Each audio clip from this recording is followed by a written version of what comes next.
warahmatullahi wabarakatuh. Bismillahirrahmanirrahim. Alhamdulillahirrabbilalamin. Wassalatu wassalamu ala asyrafil anbiya'i wal mursalin wa ala alihi wa sahbihi ajma'in. Salam sejahtera, salam kasih, salam IPGM KTHO kelas pertama 2025, salam IPGM peneraju bertaraf dunia dan salam Malaysia Madani. Yang dihormati Puan Farida binti Ngadim, iaitu pensyarah bagi kod khusus PMMB 1074 Sejarah Perkembangan Bahasa Melayu, tuan-puan dan rakan-rakan yang dihormati sekalian. Pada hari ini saya akan membentangkan berkaitan sejarah perkembangan tulisan bahasa Melayu pada zaman pra-merdeka dan pasca merdeka serta cabaran dan masa depan bahasa Melayu.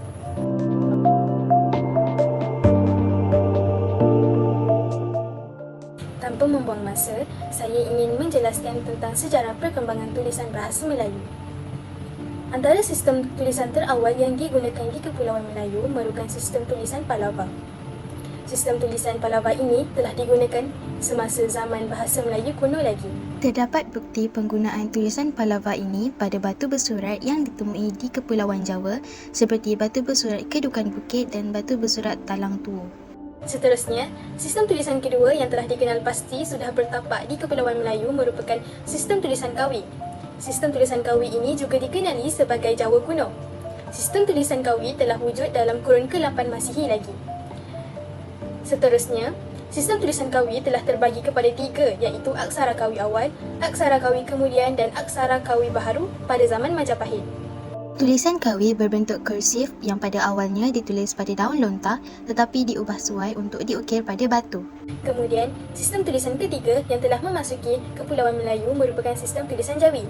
Sistem tulisan Jawi ini telah dipengaruhi oleh sistem tulisan Arab yang telah diubah suai untuk disesuaikan dengan gaya bahasa orang Melayu.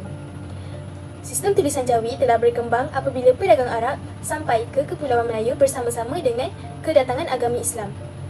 Tulisan Jawi terus berkembang apabila digunakan dalam surat menyurat utusan Raja-Raja Melayu. Tulisan rasmi bagi negeri-negeri Melayu tidak bersekutu sewaktu pemerintahan British. Akhir sekali, sistem tulisan terakhir merupakan sistem ejaan Zakbar. Sistem ejaan Zakbar diwujudkan oleh Zainal Abidin bin Ahmad pada tahun 1924, iaitu seorang pakar bahasa dan pencipta tulisan Jawi. Sistem ejaan Zakbar merupakan penambahbaikan daripada ejaan Wilkinson 1904. Sistem ejaan ini telah dijadikan sebagai sistem ejaan rasmi dalam kerajaan Malaysia, sekolah-sekolah dan institusi pengajian tinggi sehingga tahun 50-an. Sebelum digantikan dengan sistem ejaan baharu bahasa Malaysia pada 16 Ogos 1972. Terdapat beberapa bentuk kekurangan. Contohnya, terlalu banyak pengecualian, masih banyak ejaan lama yang dikekalkan, masih banyak perkataan yang mempunyai ejaan yang sama namun sebutan yang berbeza dan seumpamanya.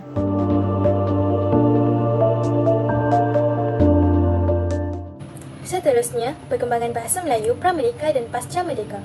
Pra-merdeka merupakan perkembangan bahasa Melayu sebelum tanah Melayu mencapai kemerdekaan, menurut Khairuddin, Ghazali dan Mastura 2014. Pertama, pejabat karang mengarang. Pejabat karang mengarang merupakan ilham daripada Orthodoxite yang berhasrat untuk mewujudkan balai pustaka di tanah Melayu. Pertubuhan ini ditubuhkan di Maktab Perguruan Sultan Idris MPSI. Tujuan pertubuhan adalah untuk mengatasi masalah kekurangan bahan bacaan sekolah-sekolah Melayu.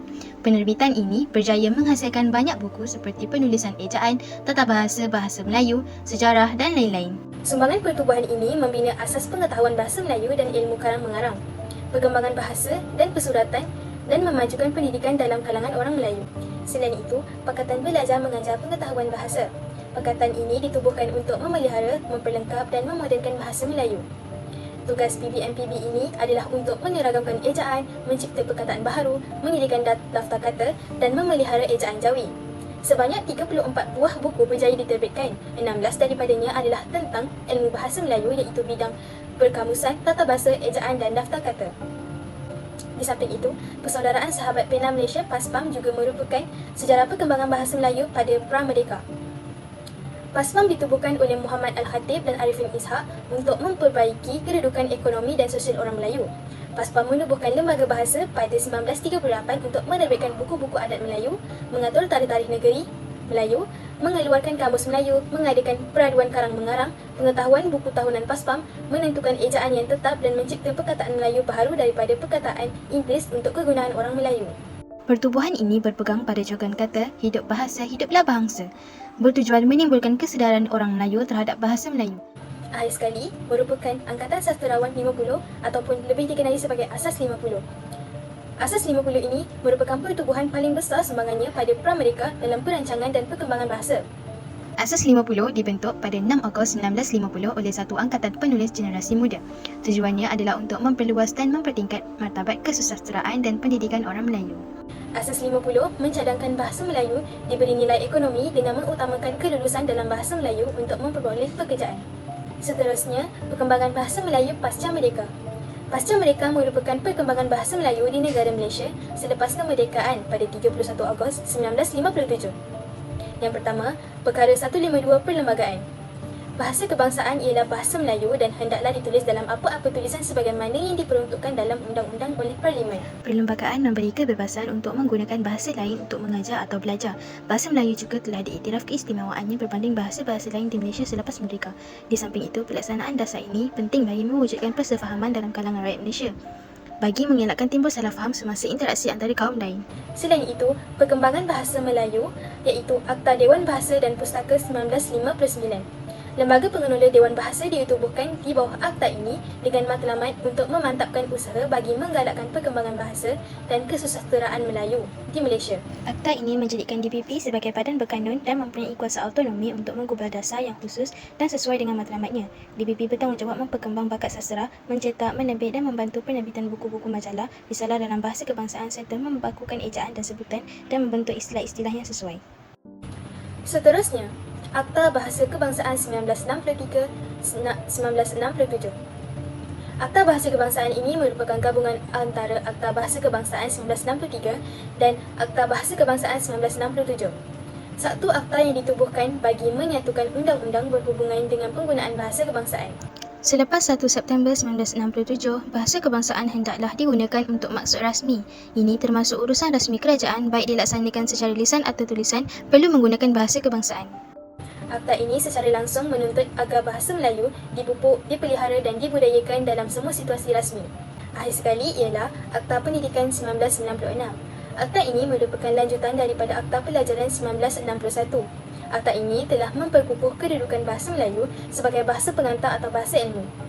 Menurut akta ini, bahasa Melayu mestilah menjadi bahasa pengantar utama di semua institusi pendidikan, kecuali sekolah jenis kebangsaan yang ditubuhkan di bawah Seksyen 28 atau mana-mana institusi pendidikan yang dikecualikan. Bahasa Melayu juga dijadikan sebagai mata pelajaran wajib diajar jika sesuatu institusi pendidikan itu menggunakan bahasa lain selain daripada bahasa kebangsaan sebagai bahasa pengantar. Cabaran pertama yang perlu dihadapi dalam bidang pendidikan ialah persaingan dengan bahasa Inggeris. Tidak dapat dinafikan bahawa pengaruh penggunaan bahasa Inggeris begitu sukar ditepis. Malah terpaksa diterima kerana bahasa itu merupakan bahasa ilmu dan komunikasi sejak berzaman lamanya. Cabaran kedua yang perlu dihadapi dalam bidang pendidikan untuk memartabatkan bahasa Melayu merupakan persoalan tentang kemampuan guru mengajar bahasa Melayu. Isu ini berlaku kerana kekurangan pengetahuan dalam kalangan guru bahasa Melayu itu sendiri. Ini disokong oleh Koh Boh Boon 1986 yang menyimpulkan berdasarkan hasil kajiannya bahawa taraf penguasaan pembendaharaan kata yang diperlihatkan oleh bakal guru bahasa Melayu masih tidak memuaskan. Bagi menyeragamkan penggunaan bahasa Melayu sebagai bahasa pengantar di semua jenis sekolah di Malaysia, Kementerian Pendidikan Malaysia telah melaksanakan satu dasar, iaitu memartabatkan bahasa Melayu dan memperkukuh bahasa Inggeris. Pelaksanaan dasar MBM-MBI ini selaras dengan kedudukan bahasa Melayu bagi mewujudkan masyarakat yang menguasai bahasa Melayu dan bahasa Inggeris dalam sistem pendidikan negara. Berpandukan rancangan Malaysia ke-10, sebanyak 13 inisiatif di bawah dasar MBM-MBI telah digariskan oleh KPM. Jadi, melalui pelaksanaan dasar ini, MBM-MBI dapat melahirkan masyarakat yang mampu berkomunikasi dengan berkesan, bersatu padu serta dapat menjana daya saing hingga peringkat antarabangsa. Cabaran yang perlu dihadapi melalui aspek media sosial ialah penggunaan bahasa rojak. Kewujudan aplikasi media sosial termasuk TikTok, WhatsApp, Telegram dan lain-lain membuka ruang seluasnya kepada masyarakat untuk berinteraksi dan berkomunikasi. Penggunaan bahasa yang kesat sudah membanjiri media sosial, begitu juga dengan penggunaan bahasa yang melanggar tata bahasa. Lebih parah apabila kecenderungan di media sosial yang menggunakan ungkapan Inggeris yang dimelayukan seperti cannot brain. Segala usaha bagi menyelamatkan masa depan bahasa Melayu di media sosial perlulah dititik beratkan. Dalam media sosial, isu pemingkiran bahasa Melayu secara menyeluruh tidaklah berlaku kerana pengguna masih atau tetap menggunakan bahasa Melayu untuk berkomunikasi. Namun, yang menjadi buruk ialah kualiti bahasa tersebut. Keberanian sebahagian pengguna media sosial untuk menegur segelintir pengguna lain dalam menutur bahasa Melayu dengan betul amat penting sebagai usaha membetulkan penggunaan nahu dan kosakata yang disalahguna. Sekiranya tiada pemantauan atau teguran dilakukan, masalah kecelaruan penggunaan bahasa Melayu ini akan semakin parah dan memberi kesan kepada generasi akan datang. Bahasa Melayu berperanan penting dalam membina perpaduan antara kaum di negara Malaysia yang terdiri daripada pelbagai latar belakang etnik dan budaya. Adalah amat penting untuk setiap warga negara menanamkan rasa cintanya terhadap bahasa kebangsaan, ujar Menteri Pendidikan Malaysia. Oleh itu, saya berharap agar bahasa Melayu akan menjadi bahasa yang bertaraf antarabangsa dan lebih dikenali oleh semua masyarakat di seluruh dunia. Sekian, terima kasih.